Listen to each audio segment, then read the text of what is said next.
Hi, welcome to another edition of Keep and Bear LLC, our video podcast. I'm Don Alley. Bear Javessian. And today we're going to talk about basically the roles of firearms that a lot of people have essentially in their lives. You know, we get a lot of questions and there's a lot of talk about, I got X firearm, what should I get next? The short answer is always you should probably buy some training next. But that's not always going to work. Some people are just going to go out and buy the firearm, and that's the way it is. So we kind of identified 5 different roles that a firearm would play in the average person's life, and we kind of want to talk about each one of them. So the first role is the handgun. This is a personal protection handgun that you would have on you most of the time. The second role would be something similar to like a home defense shotgun, that type of thing. A lot of people use shotguns for bird hunting and, like in Michigan, deer hunting and stuff like that. So shotguns are a very common and versatile firearm. The third role we were going to look at would essentially be something relatively low power, high capacity, home defense type thing. Typically AR-15 or some version of another defensive carbine like that. The next role is a long gun, high-powered rifle type thing, typically bolt action but can be semi-automatic. At this point we're talking about reaching out at a distance and for whatever reason, could be hunting. You might live in a more rural area, we're going to get into that a little bit more, where any firearm could be a self-defense type role if set up that way. And then 5 is kind of a catch-all or a fill-in-the-gaps type thing, I like to call it. We'll talk about some different possibilities there. So that's for those of us that are addicted to buying firearms. For those of us that are addicted to buying firearms. I bought this one. What do you need it for? Well, I don't need it. The category 5, miscellaneous. Why did you need that? I didn't. Miscellaneous. So let's talk about the first category, which is the defensive handgun. Typically these are pistols or semi-automatics and revolvers. Most people, when they're shooting, they end up getting several different handguns for the type of role. My daily carry is an H&K P30, which is fairly large, but with the wardrobe that I've selected, I can accommodate that, along with holster and belt and everything else. Sometimes the situation calls for a little bit more discretion. I've recently gotten a Glock 43 for that sort of thing. It's fun. So these are the things around this role. And the idea is, if you're talking about like emergency preparedness or family preparedness, that type of thing, a handgun is something that every able-bodied adult should probably have in their inventory if you're talking about preparing your family up for something like this, and know how to use theirs. We talked about this a little bit in our earlier podcast in terms of your carry pistol. The defensive pistol is probably going to be that of a compact design or a subcompact design. And when Don said that people buy these guns for defensive purposes, obviously is their primary thinking, whether it be on their person or in their home. The pistol is probably the most prevalent. I mean, that's what people think of. They don't think of buying. They don't think of buying long guns, honestly, for home defense right away. Because if you're new to firearms in general, the immediate thought becomes, well, I don't need that much firepower. And more than likely it's because they don't really appreciate what exactly they're dealing with in terms of firepower, what their needs are. But before we get too far in the weeds on that, I would say when people purchase a defensive pistol, and it's just talking to like a Glock, say the Glock 19 or something. That fills it can fill multiple roles actually, because that type of pistol. It can be a carry pistol, it can be your everyday carry pistol. It's a wonderful, versatile pistol, being 9mm, fairly inexpensive ammunition. So hopefully that owner is taking that gun to the range and getting some fun target practice in, and tuning up his skills as well. Yeah. And at the same time, it can be target pistol, your defensive pistol, and your carry pistol. And it can be a home defense pistol as well. Absolutely, yeah. If like Bear's touched on, if you're new to the world of firearms and are looking at getting your first handgun, a pistol is really the way to go. I should say handgun of some type is the way to go. That's going to give you the most coverage as far as having a firearm on you at some point. If you go on to get your CPL, that's something that you'll have on you throughout your day. When you get home at night, that's something that will serve as a adequate, not optimized, but an adequate home defense firearm as well. So if you need to go out and you got limited budget and you need to get something, I would say getting a handgun is your first bet. Should be your first priority. I'd also go so far as to say your second priority should be to get another handgun for your spouse or significant other, or other able-bodied, responsible adult living in the home, if there is one, or a proper carry rig. Yeah. Too many people go around with inferior holsters and rigs that really don't practically work, and they only find out when they need them. Yep. So yeah. I think that's probably part of the course when people are purchasing a pistol. Their next firearm purchase is probably going to be another pistol. Yeah. And like I said, I think it makes sense. Like I said, from an emergency preparedness or a threat preparedness standpoint, it gives you the most coverage. Mm-hmm. It's not, like I said, it's not optimized coverage, but it's something, which I think is an important thing. Mm-hmm. So next up, let's talk about item number 2, which would be a shotgun. A shotgun is a really good purchase. They're cheap. You can get a brand new Mossberg 500. You can get you can get the bird barrel and the deer barrel combo for like $400. Yeah, that's not a bad price at all. Yep. And if you're going to take up hunting or anything like that, it's a very versatile firearm. In the lower half of the Lower Peninsula here in Michigan, you can only pretty much deer hunt with a shotgun, just because of the population density. They don't want high-powered rifle bullets going all over the place. That being said, if you do decide to press that shotgun into a home defense role, there's a number of different things you need to address. Yeah. First off, the statement that is my biggest pet peeve is criminals will wet themselves when you hear the slide rack. Back to shotgun, yeah. Yeah. No, they won't. They've heard it before, some of them. If you decide you're engaging a criminal without a round already chambered, you're probably doing it wrong. Okay? That is a myth, and it's a myth that needs to go away completely. It is pure theatrics.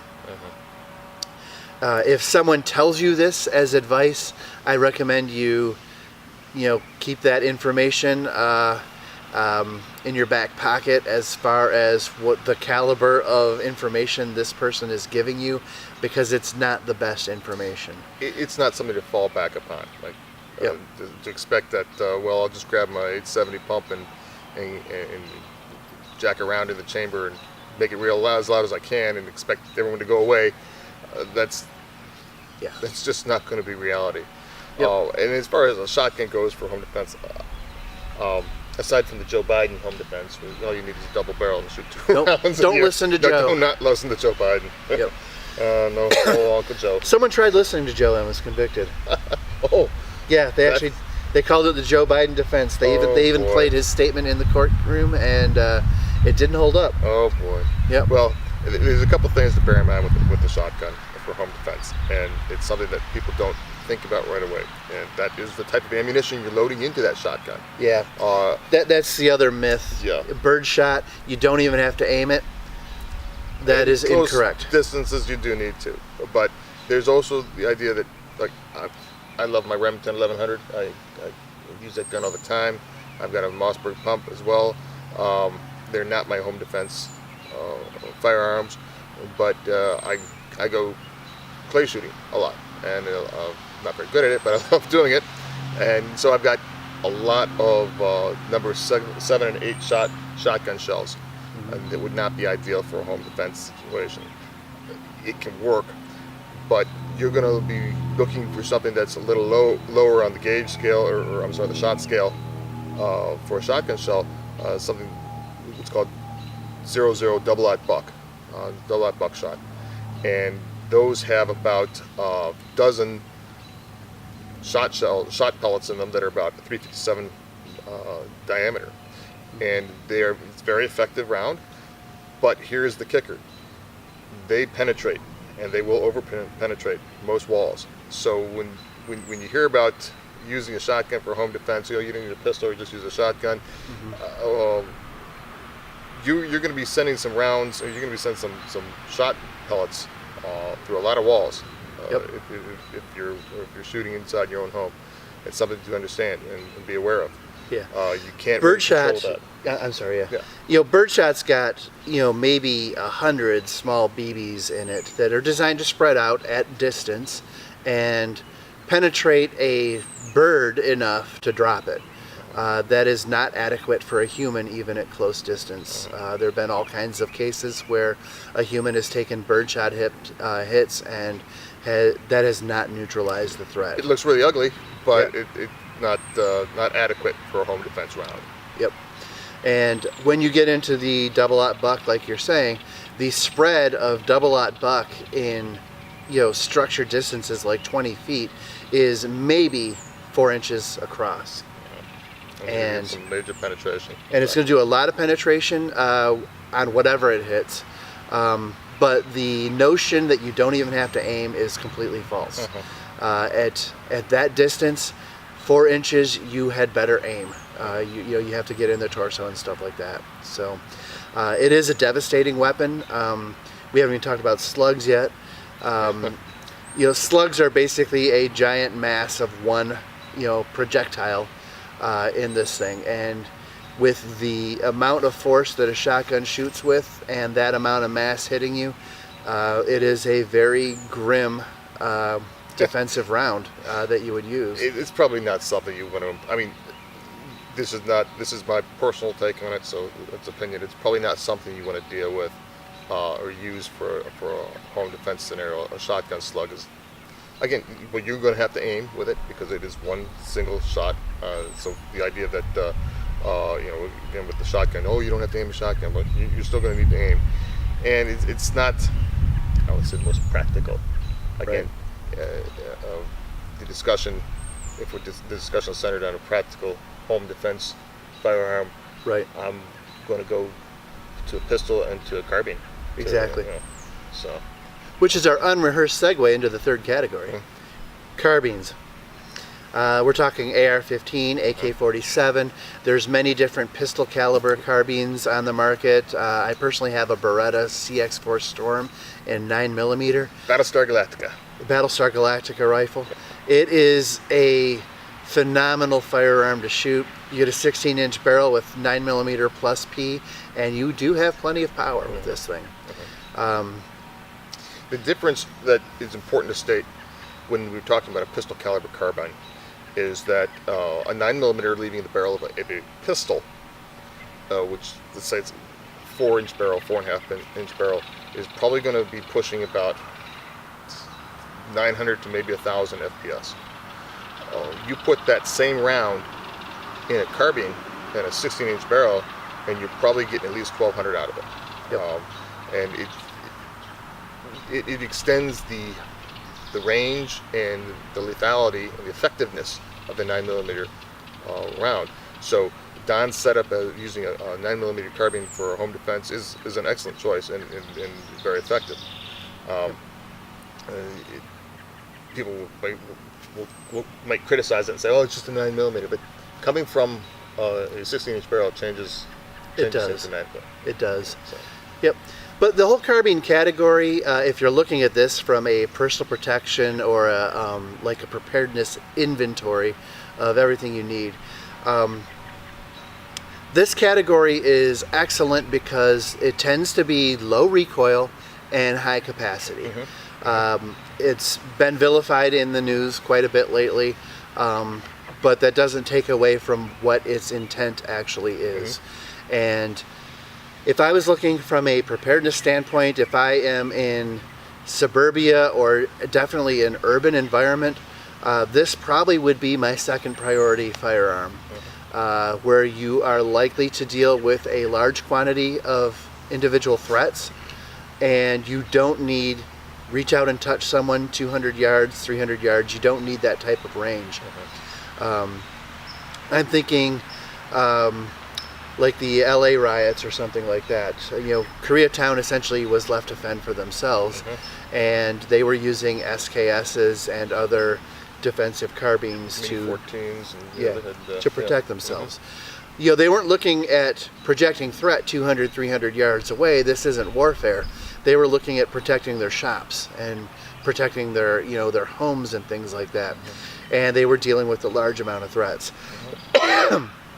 So if this is the environment that you live in, and you're saying I need to look at my family's preparedness strategy a little bit more, I think for most people, and this is just saying because most people live in a more dense population, this should probably be the second category. Like I said, this is the nature of the threat you're going to be dealing with, especially if some of your preparedness plans might be heading to a more rural area later on, or bugging out, quote unquote.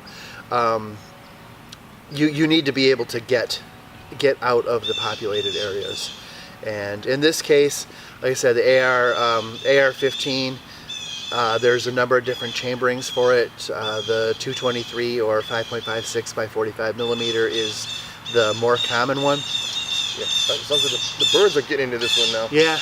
I'm putting you in the credits. They want executive production. Yeah. The 5.56 round, the 223. They're not exactly identical, but we're not going to get into that for the purposes of this podcast. We're just going to talk in terms of say they are for the moment. That's probably going to make a lot of people's head explode. But yeah, they're close enough. Yeah, it's an interesting.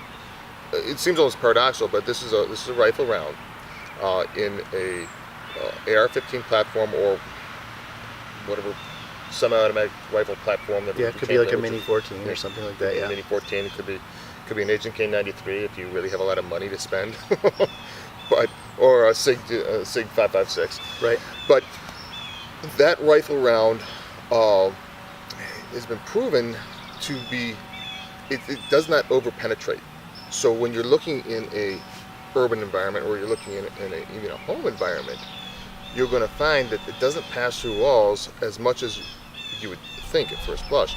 In fact, a 9mm through a carbine barrel will probably give you better penetration than the 5.56 round.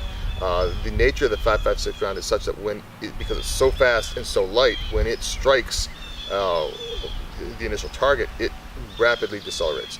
And if you're loading hollow point ammunition in that bullets for that cartridge, then it's just going to add to the deceleration. It'll rapidly decelerate, and it's meant to yaw and pitch as soon as it strikes its initial target. So does not actually over penetrate as much as you would think. In fact, that's one of the reasons why my department stopped using or stopped keeping the shotguns in the car, and we just kept the rifles. And that was the over penetration issue. Yep. So do not discount a AR style or a 5.56 chambered rifle for a home defense. It is effective, and one thing we haven't talked about actually about rifles and why I prefer them for home defense actually is because you have a greater stability with a rifle. You are able to shoulder the weapon. You have 3 points of contact, 2 hands and a cheek weld, and it lends itself to better stability. You can aim it and control it better. And of course, being a carbine, you have a shorter barrel, 16 inches, and it's a tremendous round, and it's a tremendous platform. So don't discount the AR-15 or the 5.56 when you're looking for home defense. It's possibly one of the most optimized home defense weapons there is. It really is. I mean, when you look at, if you were to go back to the drawing board. Said don't take some engineers and said don't look at any current designs. If they're completely ignorant of current firearm designs, they would probably come up with something very much like the AR-15. Very similar. Yeah. Very similar cartridge. Very similar setup. Yep. One thing we should probably touch on is long gun versus handgun when you are looking, clearing your house or something like that. Be sure you get some training on clearing a house. All right. There's slicing the pie. There's a number of different strategies or tactics, I should say, for actually clearing a house. A lot of times you'll see people that are very close to a wall as they start slicing the pie and looking in another room. If someone's hiding around that corner, they can grab the front of your barrel, and now you're in a fight over a gun, which really kind of sucks. And I'd like to point out one little caveat to all this is that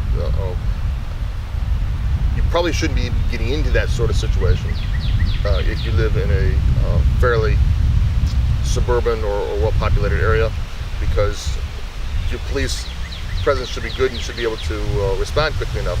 But if you do live out in the country and you live out where police response is not quick, you need to be prepared and understand how your house is laid out and what you need to do to make sure it's safe, because help may not be quick in showing up. Right. So get training in clearing structure with a long gun if you're making that part of your strategy. Right now. Yep. We're getting rained on. Just grab it and go. Well, we had to move that back inside. As you can see, we've changed a little bit mid-podcast. Out of nowhere, the heavens opened up and dumped rain on us. So we were talking about the carbine being a good choice for home defense, and we talked about the round, typically chambered in 5.56. Yep. There's a number of rounds out there you can get. I think 300 Blackout is one of the more popular ones nowadays, but I don't know enough about that to talk about it, other than it sounds really cool. But it's and it's expensive. That much I do know. That's why I don't know enough about it. But and then another aspect and feature typically of an AR-15 style carbine is you are going to have a detachable box magazine, and these are typically going to be 20 to 30 rounds. And this is it's referred to as a high capacity magazine, but I think we both can agree it's not really. It's just standard capacity. That's what it's standard capacity. Yeah. There's some anti-gun marketing calling it high capacity, but 30 rounds is about typical for this firearm. Yeah, and I know my AR. I've got several 30-round magazines. I do have a 20-rounder because I find when I'm on bench rest, it's a little bit easier to use with the 20-round magazine. But and there are some 40s and 50s and a couple like 100-round drums on the market, which is where I would start calling these things high capacity. Well, and the irony of those being that you're probably going to have a lot of malfunctions when you're using a 100-round drum magazine. But getting back to the idea that you're going to have a 30-round magazine, and don't be intimidated by that. The idea again is, it's good to have ammunition on hand, and it's good to have the capacity for more shots, more follow-up shots. It's not perfect when you are involved in what you call interpersonal conflict. Right. And if you find yourself using a firearm, it's not going to be the one and done. You're not going to probably be firing one shot, unfortunately. Yeah. Being able to have follow-up shots is important. Yeah. So don't be intimidated by the fact that you have a 30-round magazine. Yeah. And follow-up shots is key, because this firearm was made for fast follow-up shots. It's a adequate round for neutralizing a threat, which is what it's designed for. It's not like, it's not this death ray that everyone claims it is. It's not going to destroy continents. It is an adequate round for neutralizing human threats. That's what it was designed for. That's what it does. And it was designed, let's get it to adequate. And adequate's not a bad word. It means it meets its requirements, right? So this again plays to it doesn't over penetrate. Right. Yeah. So we have an adequate round with enough power to be adequate, which in turn translates to it's not so overpowerful, so I can stay on target, I can stay engaging threats and everything else, and I can continue to protect myself. I don't have to, reset after every shot because of the recoil of something that's a lot more powerful. Yeah, I mean, imagine taking Grandpa's 30-06 bolt action rifle and using for home defense. I mean, that's gonna hurt. just to crank off a round or two from that, your shoulder's gonna be feeling it. That you're not gonna be able to do any quick follow-up shots with that. That's for certain. Right. But which is another fortunate segue into our next category.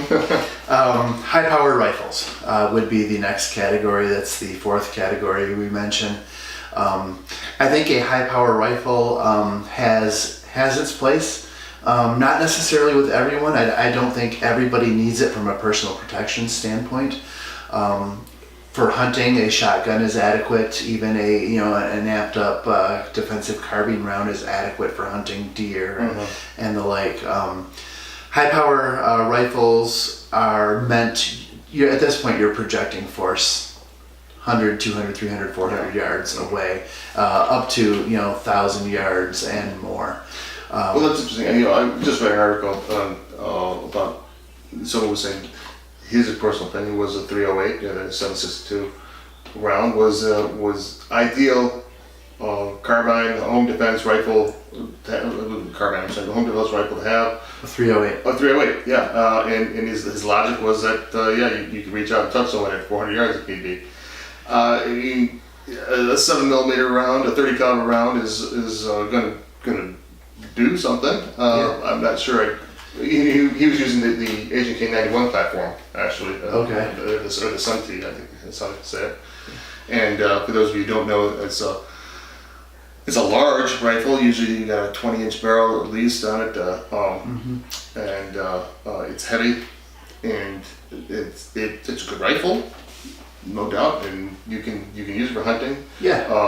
I think at that point you have to go beyond home defense. That's not really its role. I was reading this guy's article, and I'm not entirely sure I'm following your logic. If he is defining home as his house along with the 100 acres around him, 100 acres around him, a state, quote unquote, then that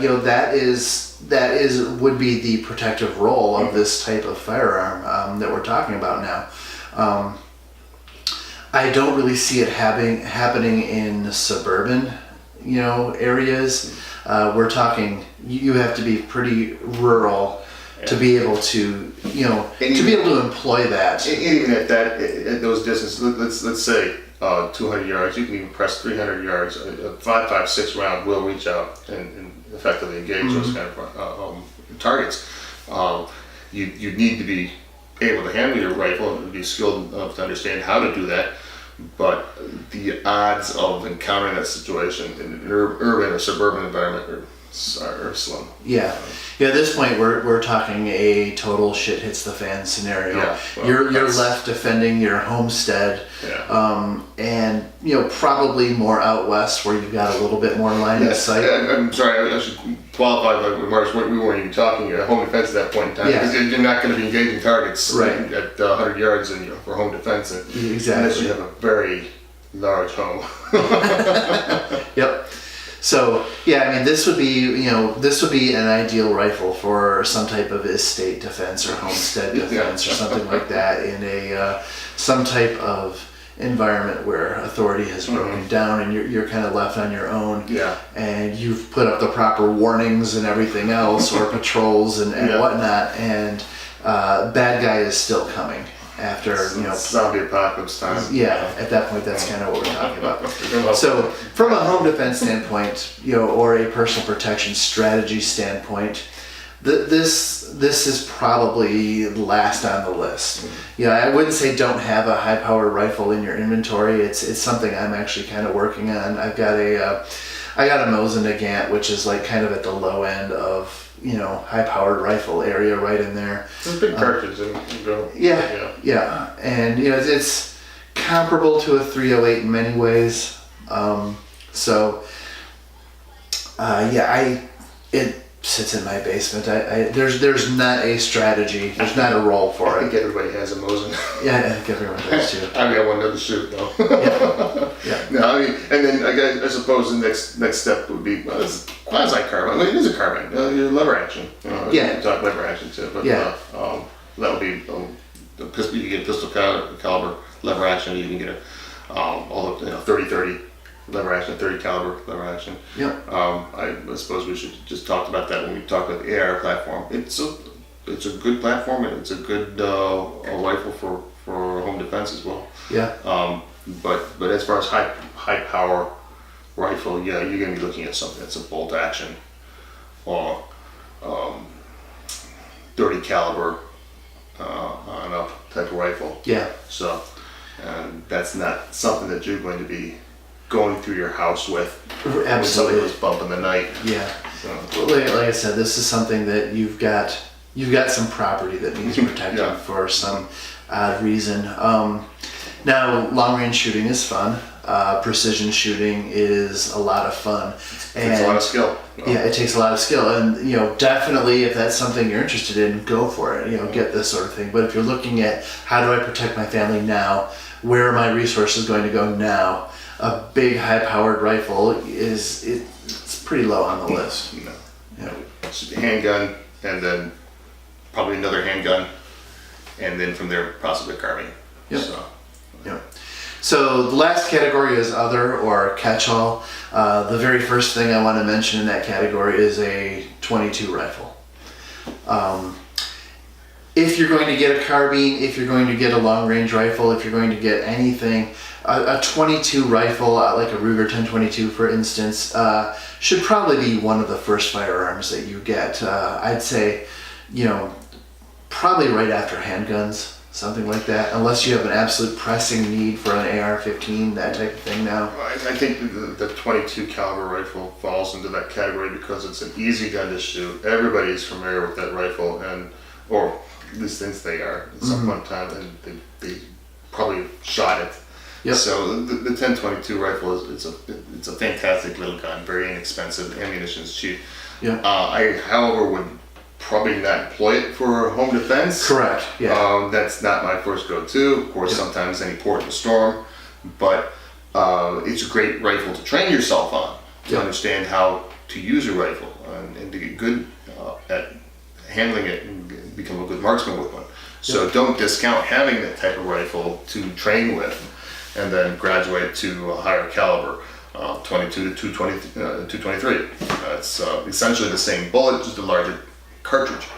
So once you become good with the 1022, I think you can graduate on to it. And that's essentially its role is, a learning firearm.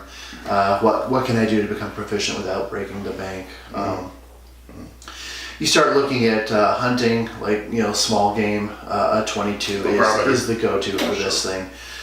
So even from a preparedness paradigm or a training paradigm or anything else, it's a very usable firearm in that category.